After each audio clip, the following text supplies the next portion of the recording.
Hello. Hi guys. Welcome. This is our talk around using Image Manager seamlessly and efficiently resizing images across devices. Now, I think we need a little bit of disclosure up front, and that is that the title was changed, and we're not really going to talk about Image Manager that much. What we are going to talk about is resizing images. It's a task that you do every day probably, but you very rarely think about what actually happens when you resize an image. And we want to just dig in a little bit and go into some of those details. Okay? So my name's Michael Gooding. I work out of the UK team, and I'm a performance specialist at Akamai. And my name's Simon. I'm an engineer in the performance team. So we're going to keep you for about 25 minutes. Of course, you can walk away if you want to. This is the luxury of being in this space. We want to talk about why we resize images, because it's good to cover the basics. How we resize them, and it's something that we don't really think about. We just take it for granted that images will be resized when we need them to. And how resizing actually works. And it's something that I hadn't thought about until we started talking about this talk, because it's quite a complex process. The impact that resizing has on the quality of your images, and then how we can do it right. So, yeah. Cool. So, who remembers, I guess this is about a year old now, like this. Anyone remember that? So, Simon, which one were you? Were you a blue and black kind of guy, or are you a white and gold kind of guy? I'm a blue and black. You're a blue and black. It would suit you as well. Yeah, I think you'd look very nice in that dress. So, like, what's the point of this slide? And I think the reason we kind of brought this up is actually there's a lot about image perception, okay? When we resize images, we're kind of making changes to things, and we just need to be aware of actually how that works, okay? And so we've got an example here, like, who thinks this is a black dress or a grey dress? Black. You think black? Anyone? Black, grey? Okay, so we've got a bit of a split straight away in the audience, which is interesting. Now, this is an image, a genuine product image of a dress of one of our customers, and like, if they're selling this, if you bought this product and then it got delivered to you, you want it to look like it does on the image on the website, and these are two very different images. Now, for those of you who said black and those of you who said grey, you're kind of all right, because actually this is a striped dress, okay? It's not black, it's not grey. But like, would you have been able to tell that by looking at that original image that had been resized? Probably not. Yeah, this could be two different colorways of the same dress, if you're looking at these as thumbnails on a page. And it's not uncommon to scale images to this size. So for thumbnails on a category listing page or for a small mobile device, you're kind of giving the wrong impression of your products. Or you could be, at least. So I think it's pretty safe to say that actually we need to think about this when we're resizing images. Like, should we take a step backwards though and like think, why do we even resize things in the first place? I think it's a good place to start. So often if you've got to say a product image, it's come from a content team who has a photographer with the latest camera which can take many megapixel photos. But how often does it actually get rendered to a customer as a 10 megapixel photo? And the challenge is that from 4K TVs all the way down to small phones, you expect the image to look the same, but there's thousands of pixels difference in terms of size.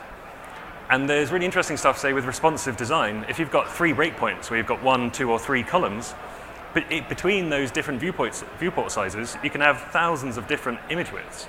And we need to make sure that the images are being resized to be correct in that container. So that's great, Simon, right? So we need to resize, but like, what's the advantages? Aha. The advantages of resizing are in 2 slides from now. So bear with. When we were doing this talk, I thought it'd be interesting to look at how many different screen sizes a customer got in a week. And this is a heat map from the data science product, which is part of Akamai's Impulse. And it shows width of the display across the x-axis and height down the y-axis. And it shows that there's a huge variety of different screen sizes. Over 3,000 were detected in 1 week. So does that mean you need to have 3,000 different sized images? Oh, at least. I think many more than that. That's quite a lot. That's not even taking account of high DPR displays like retina displays, which would then come out as double or half, depending on which way you're looking at it. And of course, given a mobile device, your browser normally takes up the whole screen. But on desktop, especially for Mac users, it rarely does. So I still haven't worked out how to get my browser full screen on my Mac. So I often have lots of different size browser windows open at any one time. So I'm glad it's not just me that has that issue, because I moved to a Mac like 2-3 weeks ago, and like I just feel like I've just gone back to when I was 10. Like I know nothing about keyboard how to use shortcuts. But you can't guarantee what size screen a customer is going to have based on their device. So we have no idea what a customer is going to come to us with, which makes it really challenging. But Michael, to your previous question, the advantages of resizing your images. Better page performance. This is an interesting one, because the performance of a page is made up of lots of factors, and images tend to be the biggest factor for a lot of websites. So Simon and I deal a lot in performance, right? That's our job at Akamai. Like, so I think we should just take it as given that like smaller images download faster. Is there anything else? Like, what else do we need to consider, Simon? Less processing on device. So if you have an image that's 3 times too big for the display, when the browser renders it, it has to render the JPEG or the PNG into a bitmap form in memory for the full width and height of the image that's been delivered. Then scale it in memory, and then deliver it to the screen to be displayed. But I've got a brand new iPhone, right? I don't care. It'll be fine. Yeah, cool. Anyone here got a phone that's older than 1 year old? Brilliant. So there's about 7 people in the audience that have a phone older than 1 year old. And it's probably fair to say that we're not your typical audience. We're all in the technology industry. We're probably in the higher economic bands. And we're more likely to have the latest phones. But if you're a user who's in a lower economic class who can't afford a monthly contract or doesn't have the credit to get a monthly contract, they may have a small, low-powered Android device. And that's where it gets really important, where there's maybe only 512 megabytes of RAM in total on the device. The browser has a small cut of that. Your tab has an even smaller cut of that. And then it has to do everything in the browser. And if they're using Chrome, you've already lost all your memory anyway. And then it's just garbage collection and swapping to get the image to be allocated the amount of memory it needs. So I read the BBC News website quite a lot, and sometimes when I scroll up and down, I see images flashing around. Is that the problem that we're talking about here? Yeah, so if you're running out of memory in the browser and it can't afford the memory to resize the image, sometimes you see them disappear and then reappear, and it can make the whole experience janky and horrible, and it's not a great way of presenting your brand to the world, and an experience that is not good. Okay, so we definitely need to resize them for the device. What about the cost? So I got a text when I got off the plane. It's something we don't always consider, right? Yeah, so we pay for every megabyte somehow. Hands up if you're on a contract or a prepaid plan. That's quite a small number. So depending on what country you're in, what economic class you are, you might have a prepaid, you might have postpaid contracts. And you pay for every megabyte. Yeah, so like we don't always think, like do you ever think about your users and actually how much does it cost them to download your web page? Now, I think this year we saw the average web page on HTTP Archive, and quick plug for the talk after this, I think it's going to be a lot better than this one, but it's going to have some really useful stuff in there around like how you can use that data. But this year we tipped over 3 meg. Now, is your homepage about the same? Is your like homepage at 3 meg, 5 meg? Have you ever considered how much does it cost your customers to actually load that on a mobile device? Now, the reason I always think about it is because, like Simon and I, we travel quite a lot, and I always get these texts when I get off the plane, and it's really nice. Like my mobile provider are pretty friendly people. So they start this text with "Welcome to the United States." Like that's nice, yeah. And then they basically hit me with it, and they tell me that if I'm going to use 25 megabytes of data, it's going to cost me £12.50 to download that. So let's think about this, right? So Simon, how many websites do you go on in the morning when you wake up? It's probably about 20 pages worth. About 20 pages. Okay, so 20 pages, let's say the average page is about 3 meg. We're at 60 meg in one day. So that's going to put us in this second tier where actually now we're paying £25 per megabyte when I come to the USA if I'm not on hotel Wi-Fi. Now, the best thing about this is it doesn't get cheaper the more I use it. It actually gets more expensive.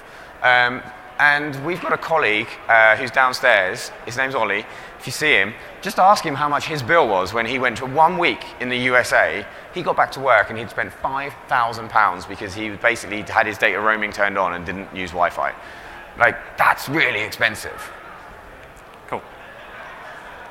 And when you start adding all these things up together, like say you're going to the Edge homepage, this is a 3.2 megabyte homepage. And on Web Page Test, which is a free open source tool, it has this little cost indicator. And the Edge homepage is the highest possible cost. And it turns out that the average Canadian would spend 40 cents just to load the homepage. And if you click on those dollars, it takes you to whatdoesmysitecost.com, and it shows you the average cost of loading that page from every country that they've got data for. What was the most expensive country? It was Canada. Canada. Anyone from Canada? Like, apparently you have like some of the most expensive data plans in the world, and like, that's crazy. So what was it? It was 49 cents or something. 49 cents to load our webpage for this conference, which I found out that actually if you go down to the help desk downstairs, we'll refund that off your ticket price if you need to. Okay. So what makes this page big? It's convenient because obviously it's images. So if you load the Edge homepage on a mobile device, it's still 3.2 megabytes, and you see this lovely kind of hero image at the back. That's 1,920 pixels by 1,080 pixels, full HD desktop resolution. So hang on a minute, Simon. So what you're saying here is like we've got a conference about web performance, and we've got a website that's resizing images in the browser really badly. Yeah, it's perfect. Awesome. Perfect use case. Cool. But the scary thing about this is, one, you're sending an image that's much too big and has to be scaled, so you can't guarantee the quality. You're chopping off most of it to fit it on a mobile display, but you're also sending 0.5 megabyte of data for one image. So obviously there's things that need to be fixed with this website.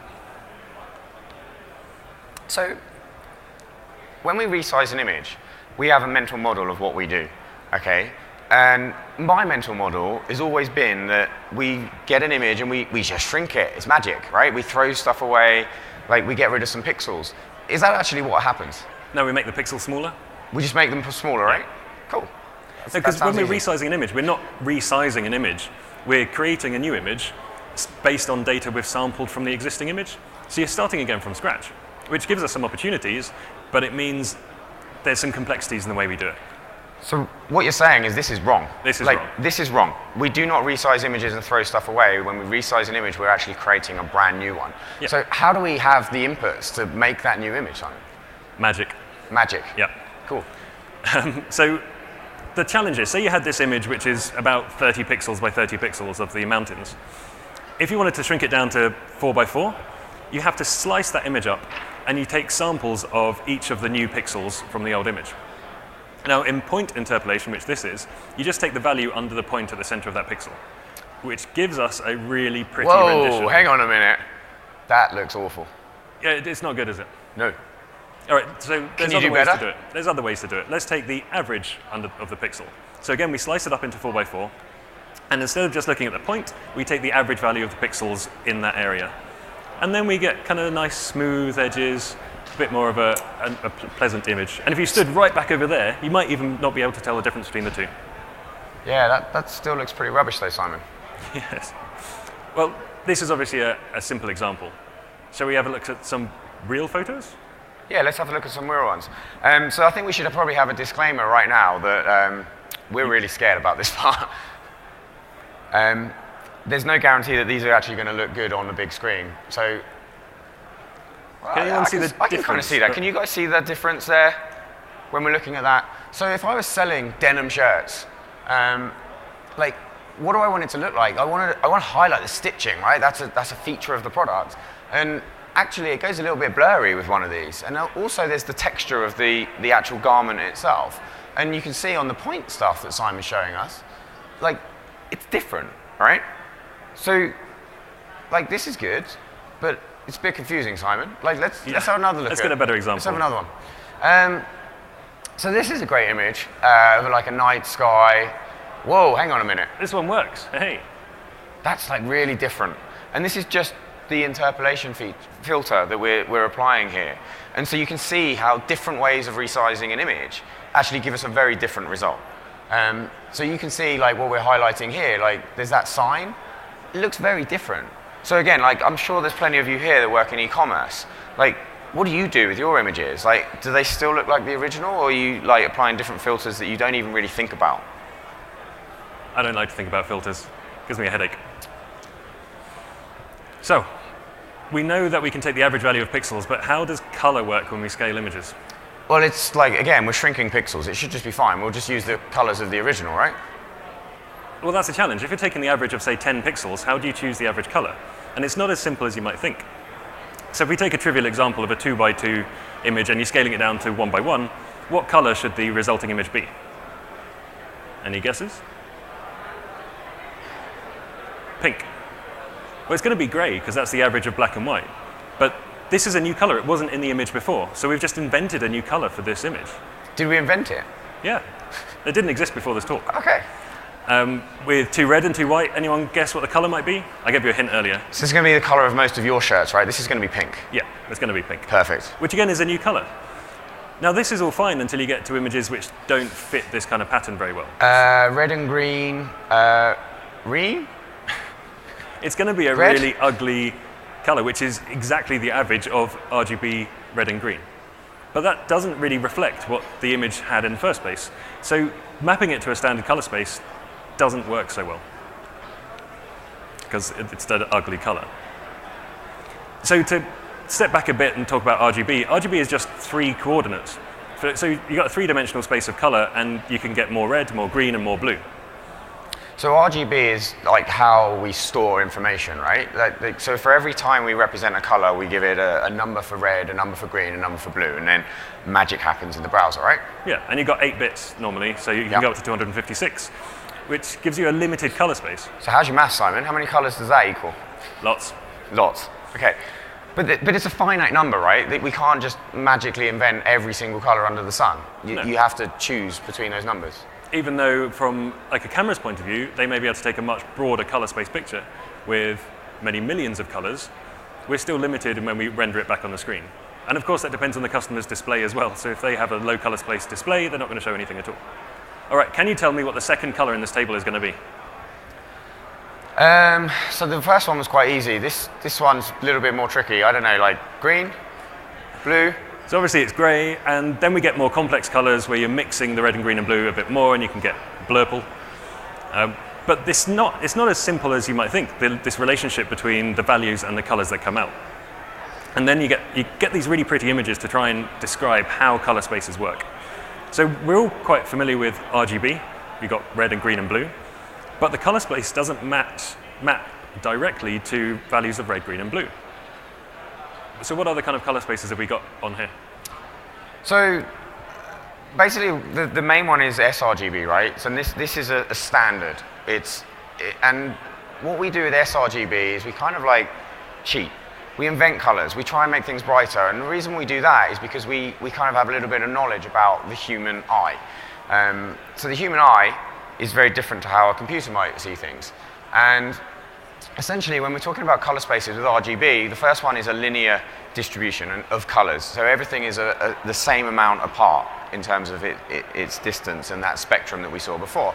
And it kind of works well for computers. It's based on maths. It's very accurate. But then, like, people don't see things in a binary way, right? We're a little bit more complex.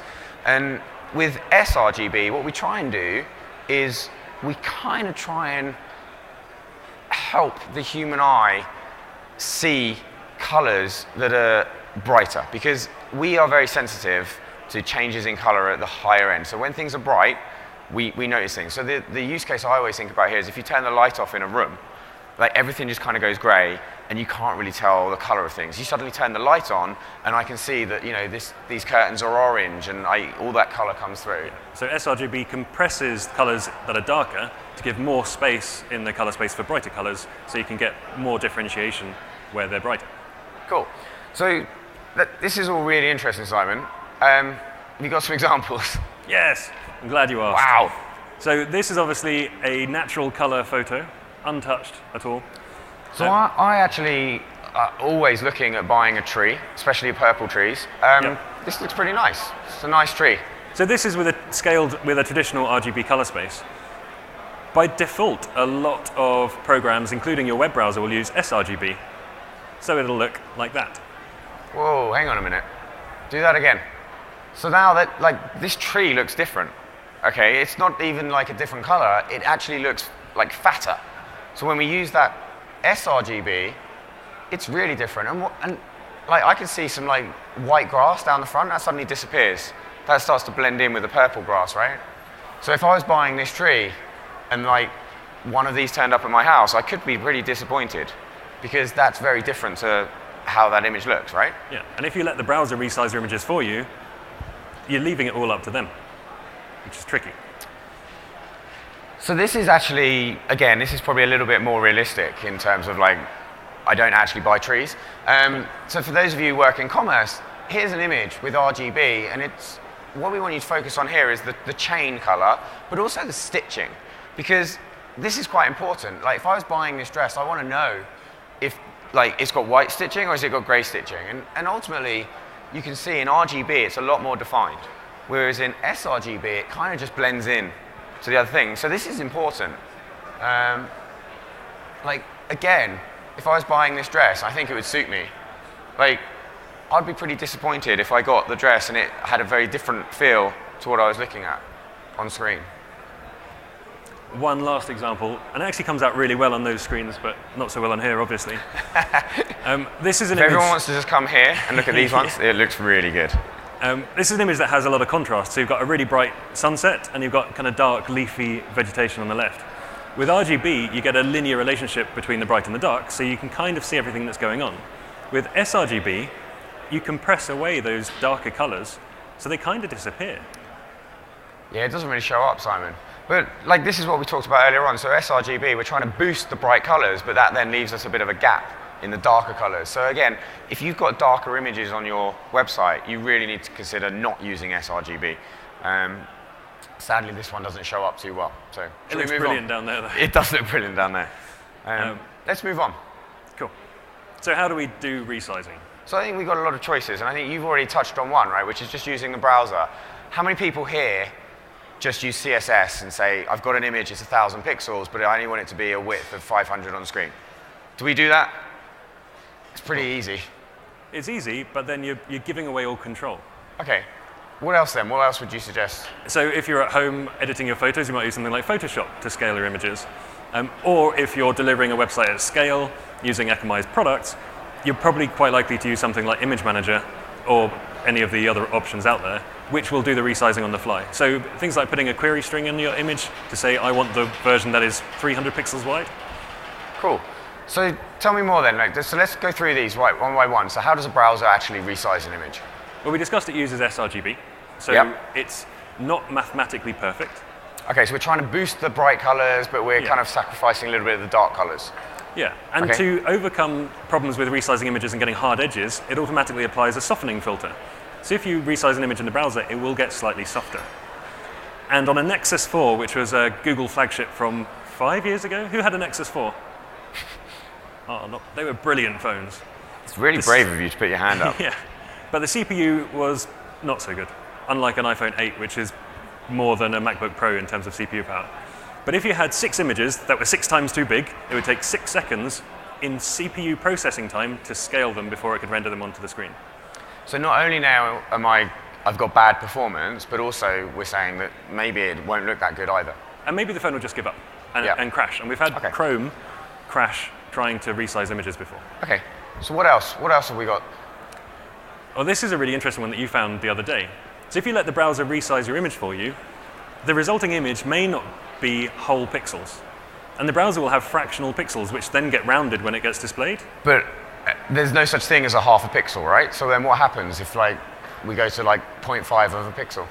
It depends on the resolution of the screen, but it's going to round one way or the other. Okay, so I'm pretty lazy. When I use my images, I use those to make the layout of my screen because I'm lazy and pretty unskilled at building websites. So what we're saying here is if I'm doing that, my website will change shape. And it might overflow the container. It might shift things down if you're using floats.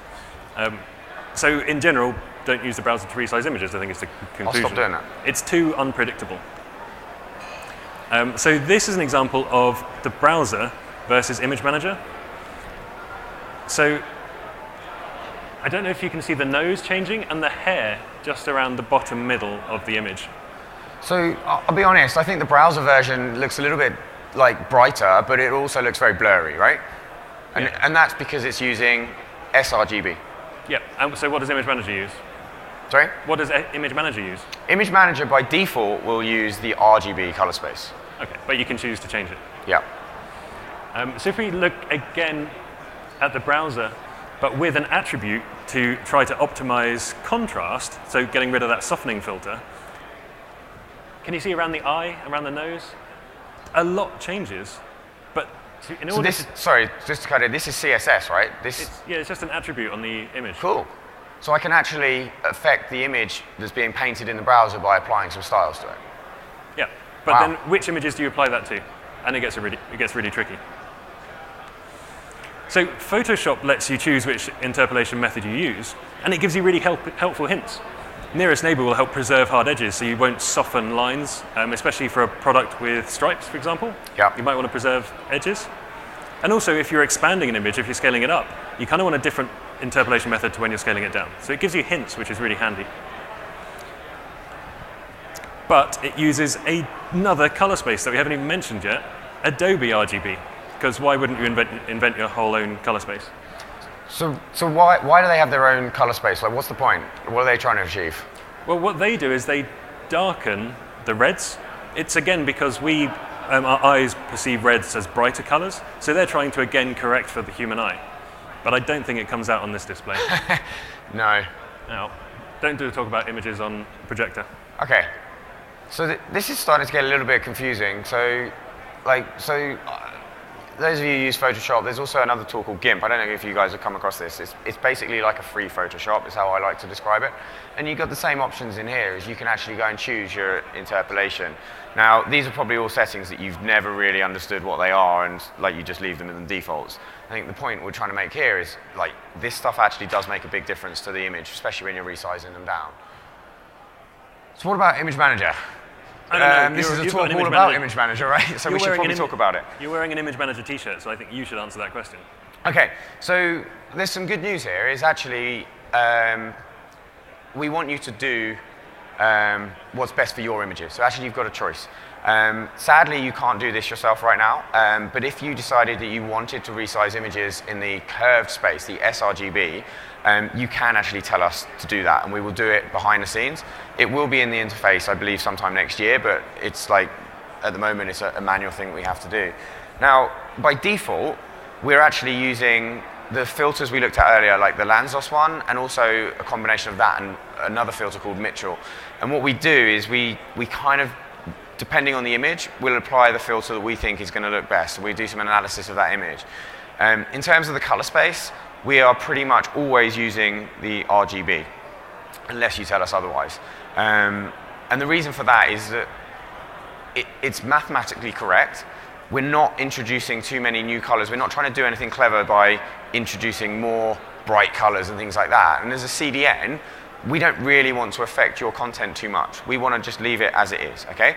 So the good news here, like I say, is that's what we do by default, but if you did want to work in those other options, you can let us know, and we can change that for you. So for a presentation on Image Manager, there's our one slide on Image Manager. Yeah, 32 minutes in. We've done all right. We've done quite well. So I think what surprised us both when we were looking at this, and it came out of a client request, wasn't it? That resizing images changes the way they look. And it's a real science. There's a lot that goes on behind resizing images, whether you're doing it in the browser or in your tools or letting a product like Image Manager do it for you. Yeah, I think, like, you're right. It's not as simple as we think. We always think that it's just a task that we do every day. And I think the key thing here is, like, check the output. Are you happy with it? Look at some of the different options, change them, and work out what's best for you. Like, don't just resize by whatever tool you're using. So I think that's about it, right? That's our messaging. Yeah, once you've got the right filters and interpolation methods for your images, it's likely to stick because your images won't change too much. Say they're all product images with the same color background, you can kind of work on a couple, make sure it looks good, and apply that across the board. Cool. So with that, we've got a little bit of time. Has anyone got any questions about anything we've talked about so far? Yeah.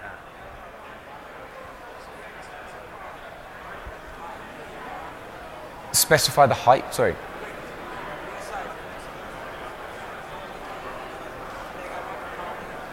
Yeah.